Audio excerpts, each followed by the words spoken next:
Hello, friends. So we have a huge book haul today. I have book mail, used bookstore picks, library picks, and some estate sale finds. So I'm bringing all those together for one big book haul video today. So grab a cozy beverage and let's get started. The first book I want to talk about is Villette by Charlotte Brontë. I recently picked this up and so I just started getting into it, and I really wanted to read this because I've heard about the Brontë sisters for so long, yet I haven't had a chance to actually read any of their work. I've watched movies like Jane Eyre, but I felt like reading it is just a completely different experience. And so I wanted to get into this. And the more I learned about like Charlotte Brontë in particular, and kind of like the tragic life that she had back in the day, it's just like, it made me even more intrigued to read some of her writing. This particular book, Villette, was her last novel that she wrote during rather, tumultuous years. And she was actually 37 when she wrote this. And then 2 years later, I just figured I would read it since this year it's going to be my birthday and I'm also turning this age. And so, I just thought this would be really cool to check out. So, so far I'm really enjoying it. There's some like really funny moments that have happened. To be continued on what my thoughts are on this particular book. The next secondhand book that I got via Pango was The Invisible Man by Ralph Ellison. And this was a recommendation from Melissa. And I really wanted to read it because I thought the themes are very topical for this day and age and time period. So pretty much this author, or at least for the story that is being told, they're really talking about a journey across racial divide and bigotry and how that affects both the victims and the perpetrators. And so I just thought that would be really interesting to read. And like, again, this book was published in 1952.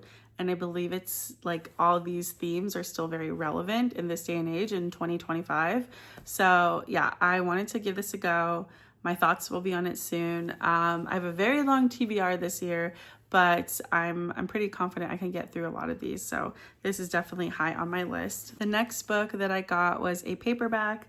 This is The Time Machine by H.G. Wells. And this is one of those classic science fiction novels. And when I say novel, it's like very thin, but this is kind of like a pioneer of its time when it comes to science fiction writing. This was first published, when was it? 1895. Can you believe? 1895. And it's about a time traveler that goes to the year 802,700. And he's just going to this like utopia, and he wants to like take all those secrets and like bring them back to his day so that way he can improve society. But then his time machine gets stolen, and then of course adventure ensues. But I just thought this is one of those books that I think, especially if you enjoy like dystopian books, like there's like Hunger Games and what's the other one? I feel like there's just like so many of those types. Divergent. I thought like this is kind of like the precursor to those types of concepts in movies. And so, I'm really looking forward to reading this. And I really also just love the cover, how architectural it is and minimalist. So and this is a short read, so I'm sure I can get through this in like a weekend at some point. Another classic pick that I have found through Melissa on here is A Room with a View. This is by E.M. Forster. This was originally written in 1908, and I just think these classic like love stories or romances are really fascinating, especially comparing them to contemporary romance. I'm currently writing manuscripts right now that deal with romantic themes, and so it's just really fascinating like hearing about these stories that took place like over 100 years ago and how there's still like those common themes. So anyways, this book in particular, it follows Lucy, and she ends up going on an Italian holiday, and she falls in love, But again, she's kind of going against like social conventions. And so I just thought this was really interesting because it's saying there's an exploration of passion, human nature, and social convention. And so I just thought this would be really fun to give a go. So yeah, again, a really small little novel, but I'm sure there is lots I can be learning from this as soon as I get to it. Now we're going to get into estate sale finds. So I recently went to an estate sale and I found 4 books. And these are all older copies. I believe 2 you'll know, and then the other 2 I didn't even know about. So if you know anything about these books I'm about to show you, please let me know in the comments. But one of them, because it was just so old looking and looked so interesting, was this tiny, I think it's leather bound or at least cloth bound book. And you can see the illustrations in the front just looks so detailed, which I really love. This is called Lena Rivers, and this is by Mary J. Holmes. I did some light digging and I didn't find anything on this book, but I do know it's quite rare to find books that are older written by women. Usually they used a pen name because, of course, women were less likely to get published back then if they knew you're a woman. So yeah, I am really looking forward to reading this tiny book. And I think it might be part of a set. So again, if you guys know anything about it, then let me know. The next book that I found is this leather-bound copy of Jane Austen's Pride and Prejudice. I just thought this color was so beautiful, and every time I go into used bookstores, I always look for the Jane Austen copies that they have. Pride and Prejudice is my favorite, I would say. But I love these older illustrations that the book comes with.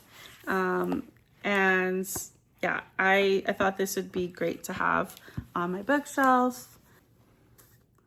Yeah, it just looked really nice. So that is the second book that I picked up. The third book that I picked up is this one. And so again, I didn't really know anything about this book. I saw the cover and it was giving me like East Coast vibes, like Ralph Lauren. So I was like, what is this about? So this is called Theophilus North by Thornton Wilder. And apparently he was a very acclaimed author back in the day. This particular book takes place, I think it was written in the 70s, but it takes place in the 20s. And it's on the East Coast, I believe Rhode Island. Yes. And so he is in Newport. This guy just got out of college. He's trying to find his way. And so he like makes a list of things he wants to accomplish. And so he ends up like interacting with different guests at this like resort hotel place. And yeah, just I guess tries to figure out life, which aren't we all? So yeah, really thought this would be like a fun read, especially like if I wanted like a little East Coast summer read. I thought this would be a fun one. But if you have read it, let me know. I believe there's also a movie. I don't think it's the same name, but I think there's a movie based on this book. So if you've heard of it, let me know. So that is the next pick. And then the last book find that I had at the estate sale was this old vintage copy of The Fellowship of the Ring. And so this is by J.R.R. Tolkien. And I just loved this photo. I believe this is the Shire. And I thought this was so cool. And yeah, I love Lord of the Rings, especially the movies. I watched them when they came out in theater, and it was such a core memory for me. Still watching it. I'm currently watching the extended editions, and they're like 4 hours long each one, but it's just such a good movie that was made and based on these books. And so I'm so happy to find this copy. Apparently they didn't have any of the other ones in the trilogy, but I just figured, like, for me, I love hobbits, I love the Shire, so I was just like, well, I have to get this. So I think it was like maybe $1, so I was like, well, there we go. doing this book haul kind of chronologically in like the order of when I got these. But the next book that I will be showing you is one that I got when I was at Stanford recently. I was taking a writing workshop, and so while I was there, I picked up a book at the bookshop, and then I also picked up a sweater because my husband grew up in Palo Alto. I've taken a few classes at Stanford, and so I was like, you know what, I'm getting a sweater. So this is my sweater, and so you'll be seeing me wear this at some point. But it's really cozy, and I love a good crew neck. And then as far as the book goes, they had a lot of like the newer releases. I was kind of trying to find something different. So I came across this, and like it just sounded really interesting to me. This is called The Book Assault by Monique Truong, and this book has a lot of the things that I like. So it's basically takes place in Paris in the 30s, and it follows the journey of a Vietnamese chef. And he cooks for these two women who are like ladies of society. And so it's kind of talking about his story while he's kind of like left his country and he's like living in Paris in the 30s. And yeah, that is the book I got. And then I'm trying to remember when this was actually published because I think it's a little bit older. This book right here, it looks like it was published in 2003. So it's about 20 years old, but I mean, if it's being sold still at the Stanford bookstore, it must still be interesting. So yeah, I'm looking forward to reading this. And we have books next from two bookstores in Berkeley. We recently went to Berkeley to meet up with some friends. And I used to live in Berkeley actually a long time ago, but I've never actually went to these bookstores. And so I was really excited to finally check them out. So the first bookstore that we went to in Berkeley is called Moe's Books. I believe it's 4 floors of used books. They also have some new releases, but it's just, I love used bookstores because you always find like treasures or books that maybe have like, you know, fun little hidden notes in them. And I always like finding those little treasures. So yeah, the first book that I found was Wuthering Heights by Emily Brontë, Charlotte's sister.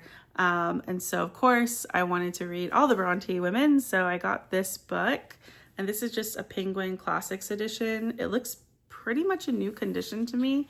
And this was only $4. So I was like, well, that sounds like a deal. So I picked that one up.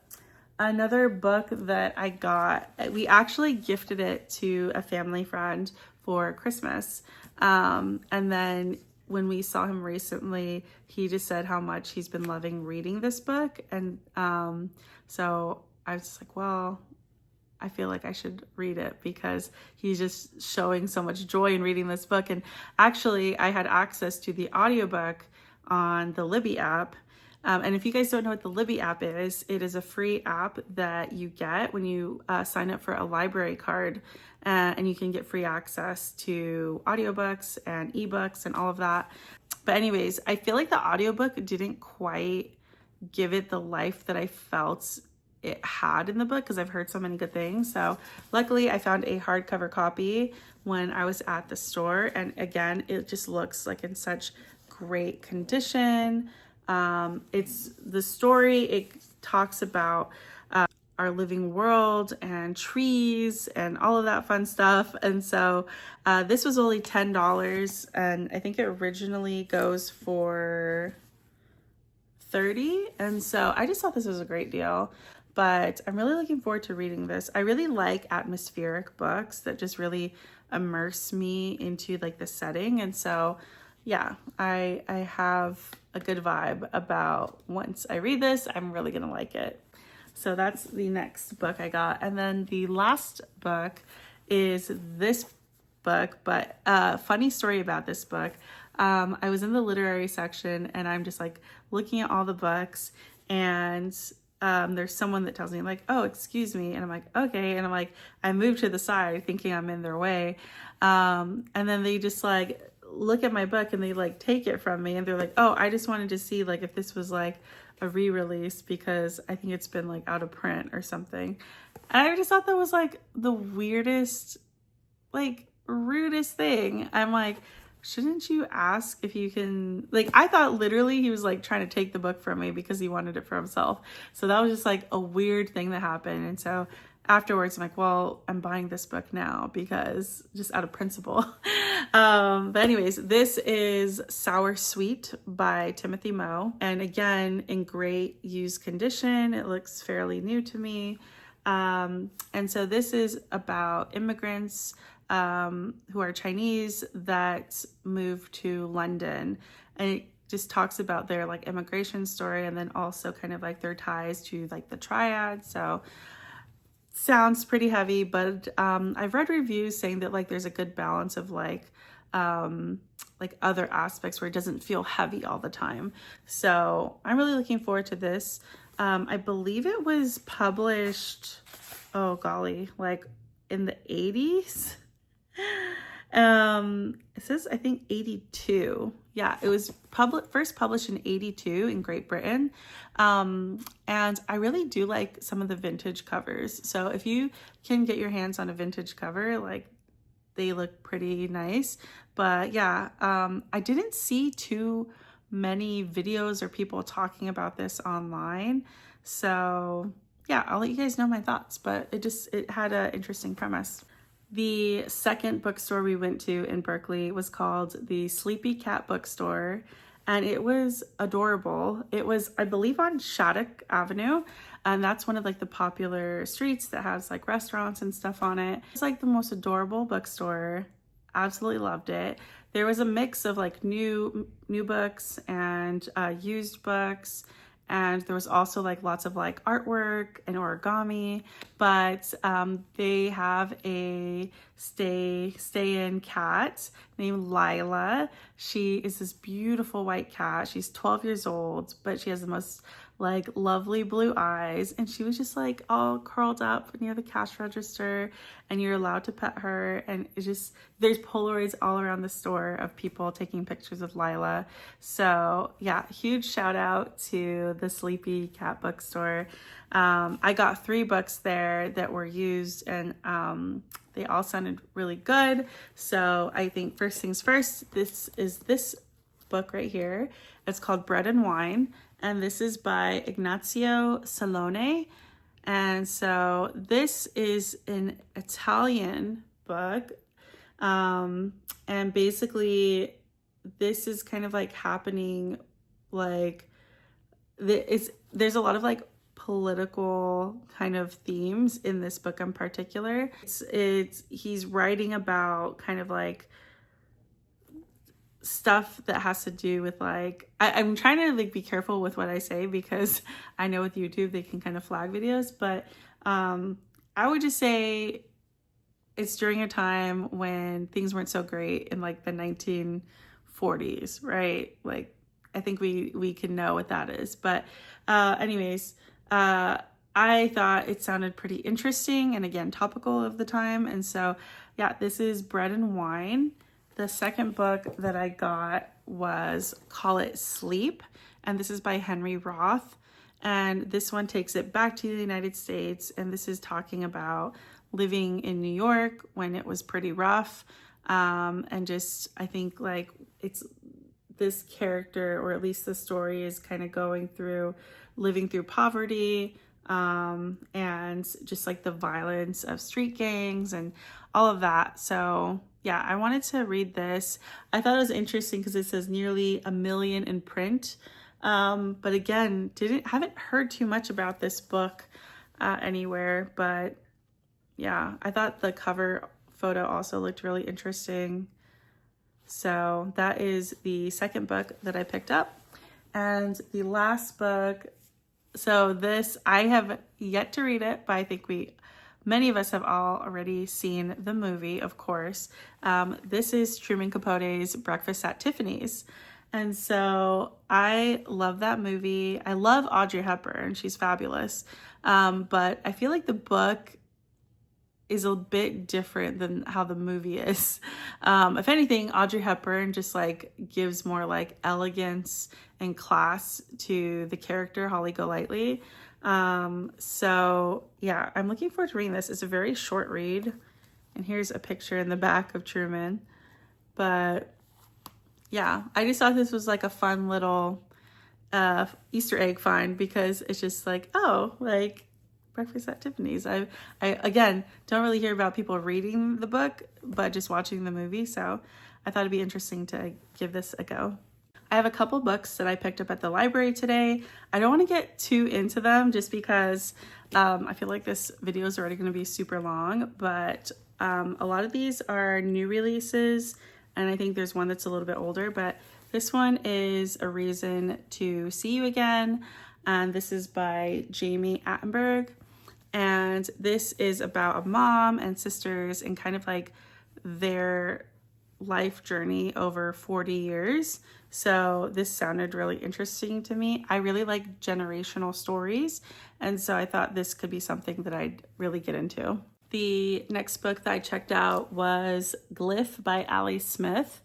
And so this one, of course, the cover caught my eye, but the story was interesting because it kind of goes over how people want to make a mark on the world, but how a lot of the times in Western culture, we are just kind of like seen on the algorithm as like numbers. And so it's just talking about like humanity and just like showing our individual complexities and why that matters. So I just thought that was a really interesting concept for a book, and apparently there's a horse involved. So yeah, that's the second book that I picked up. This third book is one that I believe I saw talked about in a magazine. So I don't know a ton about it, but this is called Sister Europe, and this is by Nell Zink. And this is really talking about like the upper echelon of Berlin society. So one of my favorite movies of all time is Marie Antoinette, by Sofia Coppola. And so I love a good decadent book. And so I thought this would probably be reminiscent of that. So yeah, I'm here for a good time. Last book that I checked out was actually written by my instructor at Stanford. This is A Wedding in Provence by Ellen Sussman. And Ellen was such a great instructor for our workshop. And so I really wanted to read some of her work. And so this is all like the destination vibes. This story takes place in the south of France. There is a wedding, and it goes through pretty much all the stress and trials of planning a wedding and getting family together and kind of like all of the drama that can ensue. So I just thought this would be like a fun read to check out, not only for the story, but also kind of read like how my instructor writes and just kind of how she conceptualizes everything. So yeah, I was really pleasantly surprised that my library carries her book. So that is all of the books that I've bought and checked out when it comes to like fiction.